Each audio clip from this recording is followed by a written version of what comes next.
Welcome to Democracy Now!, democracynow.org, The War and Peace Report. I'm Amy Goodman. A White House whistleblower told lawmakers senior Trump administration officials overturned at least 25 security clearance denials despite serious disqualifying issues. According to a memo released Monday, Tricia Newbold, who works in the White House Personnel Security Office, told the House Oversight and Reform Committee that the individuals had been flagged by her office for concerns including blackmail, conflicts of interest, criminal conduct, and foreign influence. The chair of the Oversight Committee, Elijah Cummings, indicated he would seek to subpoena Carl Klein, who served as Newbold's supervisor, and overruled her denials. Newbold said she was subject to retaliation for refusing to issue the clearances, including a 14-day suspension without pay. The White House has previously come under fire for its handling of security clearances. Reports emerged earlier this year that President Trump pressured his former chief of staff, John Kelly, to grant clearances for his daughter Ivanka and his son-in-law, Jared Kushner, despite the objections of intelligence officials. Ivanka Trump and Jared Kushner are reportedly included in the group of 25 individuals Newbold raised. Two competing disaster relief bills have stalled in the Senate as Democrats and President Trump continue to fight over federal relief funds for Puerto Rico.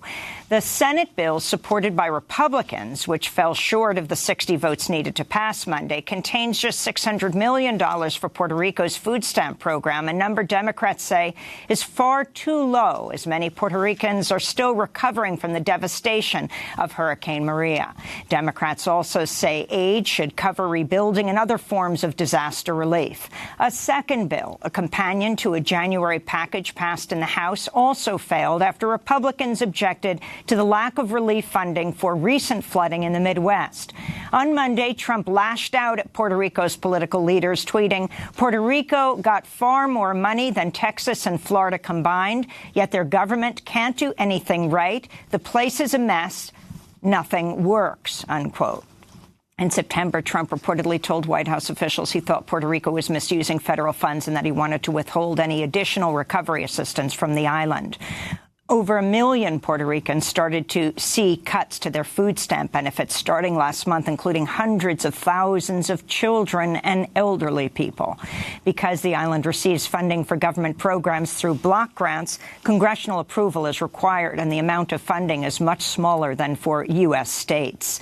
Hawaii Senator Mazie Hirono blasted Republican tactics, tweeting, "Instead of passing an inclusive disaster supplemental, Donald Trump and Mitch McConnell are picking winners and losers and pitting citizens against each other by playing politics with disaster relief. This is an unconscionable false choice. Whether they live in Ponce, Puna, Lincoln, or Saipan, they're all Americans. We should not discriminate as which Americans should receive disaster relief," Hirono said. We'll have more on the story and the situation in Puerto Rico after headlines with New York Congressmember Nydia Velázquez. President Trump announced via a series of tweets Monday night, Republicans are developing a really great health care plan to replace the Affordable Care Act, but that it won't be introduced until after the 2020 elections. The tweets come after the Justice Department last week said courts should overturn the entire Affordable Care Act, not just the individual mandate provision, which is being challenged in a federal appeals court. Some Republicans have publicly opposed the Justice Department move. Last week, Senator Susan Collins sent a letter to Attorney General Bill Barr asking him to reconsider the decision, writing, quote, "The administration should not attempt to use the courts to bypass Congress." Republican state attorneys from Ohio and Montana filed amicus briefs with the appeals court Monday, arguing striking down the ACA would cause major disruptions for patients, medical providers, insurance companies, and employers. Trump's push to repeal and replace the ACA failed in the Republican-controlled Senate in 2017, and many Republican lawmakers said the move hurt incumbents and candidates in last November's elections, leading to a Democratic victory in the House. Meanwhile, over 100 Democrats are backing a Medicare for All bill in the House. Most 2020 presidential hopefuls have declared support for a Medicare for All system. We'll have more on health care later in the broadcast. In Britain, lawmakers failed to agree on any of 4 proposed options for Brexit Monday, leaving Britain with still no plan in place 10 days away from its scheduled departure from the European Union. The measures included a second referendum and a proposed common customs union with Europe, which lost by a mere 3 votes. This is leader of the opposition Labour Party speaking after Monday's votes. I suggest that possibly the House should have a chance to consider again the options that we had before us today in a debate on Wednesday, so that the House can succeed where the Prime Minister has failed in presenting a credible economic relationship with Europe for the future that prevents us crashing out with no deal. That was Labour leader Jeremy Corbyn. Prime Minister Theresa May is discussing the next steps today during a cabinet meeting, which could include attempting to get a longer Brexit extension from the EU or possibly even another vote on her plan.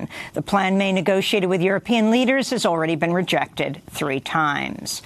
In Algeria, representatives for embattled President Abdelaziz Bouteflika announced he'll resign by April 28th, the official end to his 4th term. The announcement, made via state television, follows weeks of popular protests calling for him to step down. Last month, he withdrew his candidacy for a 5th term, but postponed the upcoming elections, sparking fears he would seek to remain in power through 2019 or beyond. Student groups are calling for more protests to demand an overhaul of the political system in Algeria and an end to the ruling class, which has been in power for decades.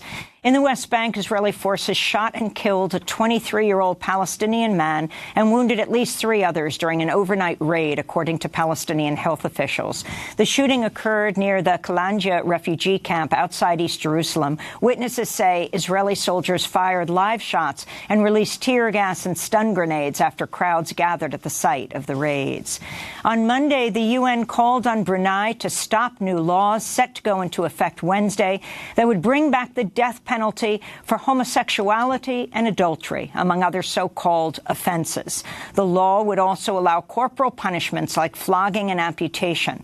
Brunei has effectively had a moratorium on the death penalty since 1957, but recently announced plans to implement elements of Sharia law in the Muslim-majority nation. This is a spokesperson for the UN Office for Human Rights. The death penalty always, without a doubt, disproportionately affects people who are already vulnerable in every part of the world where it is still retained. Women, minorities, people who come from poor backgrounds are particularly vulnerable to the application of the death penalty. And no judiciary in the world is free from mistakes. Celebrities, including actor George Clooney and musician and LGBT rights advocate Elton John, have called for a boycott of hotels owned by the Sultan of Brunei, which include the Beverly Hills Hotel and Hotel Bel Air. Back in the United States, the Supreme Court ruled 5-4 against a death row prisoner in Missouri who argued he should be executed with lethal gas rather than lethal injection because of a medical condition that would lead to excruciating pain and could result in him suffocating to death. The Constitution forbids cruel and unusual punishment, but conservative Justice Neil Gorsuch, representing the majority opinion, argued it doesn't say all pain must be avoided. Gorsuch said painless death was, quote, a luxury not guaranteed to many people, including most victims of capital crimes. In his dissent, Justice Stephen Breyer likened the decision to sentencing the prisoner to torture, saying it would be no less painful than burning at the stake. Economic and policy experts are warning Trump's threatened border closure between the U.S. and Mexico could result in a hit of billions of dollars of losses to the economy by disrupting trade and the daily flow of goods and people between the 2 nations. Members of Trump's own administration have expressed concerns with the possible closure. CNN reports one official warned the consequences could be catastrophic. It's unclear whether Trump will follow through with his threat, which he announced Friday as a consequence of Mexico failing to stop several Central American caravans from arriving at the U.S. border. Last year, Trump also issued similar threats, once even saying he would close the border permanently. Meanwhile, the Associated Press reports President Trump may soon name an immigration czar to coordinate policy across federal agencies. Trump's reportedly considering former Kansas Secretary of State Chris Kobach for the position. Kobach is a key architect of the GOP's voter suppression efforts nationwide, is fiercely anti-immigrant, and received donations from white nationalists during his unsuccessful run for governor of Kansas last year.